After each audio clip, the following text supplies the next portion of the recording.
అలసిన వానికి ఊరడించు మాటలు.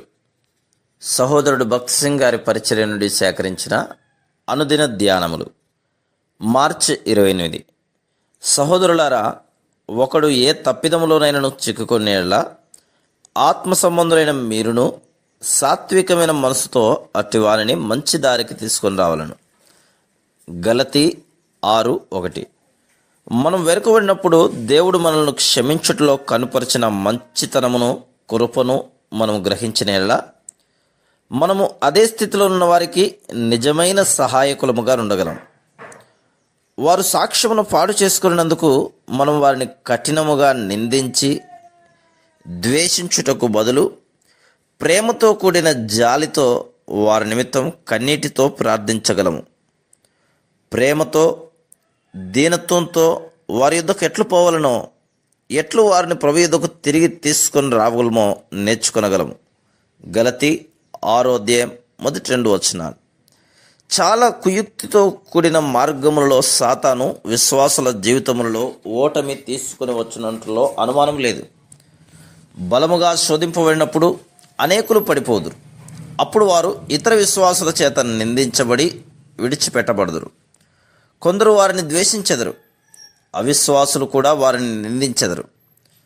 మనం వెనుకబడినప్పుడు మనం పశ్చాత్తాపడు వరకు దేవుడు ఎంత ఓపికతో మన కొరకు కనిపెట్టనో, మన మొదటి ప్రేమను మనం కోల్పోయినప్పుడు మన అవసరతను ఆయన ఎట్లు తీర్చనో, మనం ఆయన వద్దకు తిరిగి వచ్చుటకు మనకు ఎంత ఆశ్చర్యకరంగా సహాయపడినో, మనకెంతటి మృదువైన ఆహ్వానమునిచ్చినో మనం జ్ఞాపకం చేసుకుంటేనే తప్ప వెనుకబడిన వారికి సహాయం చేయలేం. వారి కొరకు మనం కన్నీటితో ప్రార్థించగలం. వారు తిరిగి సమకూర్చబడుటకు ఏమి చేయగలమో అదంతయూ చేయగలము. అనేక పర్యాయములు మన స్వంత అనుభవంలో పడిపోయిన వారి కొరకు వారితో కలిసి మనము కన్నీటితో ప్రార్థించడం ద్వారా వారు తిరిగి మునుపటి స్థితికి వచ్చుట చూస్తుమి. దానికి బదులుగా మనం వారికి తీర్పు తీర్చి ఖండించిన యెడల వారి హృదయములు మరి ఎక్కువ కఠినముగానగును. వెనుకబడిన మన సహోదర సహోదరీల విషయంలో మనం ఎంత గొప్ప బాధ్యతను కలిగి ఉన్నామో జ్ఞాపకం చేసుకునవలెను. తన శిష్యుడైన పేతురు పడిపోటకు ముందు, పడిపోయిన తర్వాత ప్రభు పేతురును ఎట్లు సంధించనన్నది మనకు మాదిరిగా ఉంది. కోడి 2 సార్లు కొయ్యకముందు పేతురు తనను గురించి 3 పర్యాయములు బొంకునని ప్రభువునకు తెలియను. అందుచేతనే ప్రభు అతనిని ప్రేమతో హెచ్చరించెను.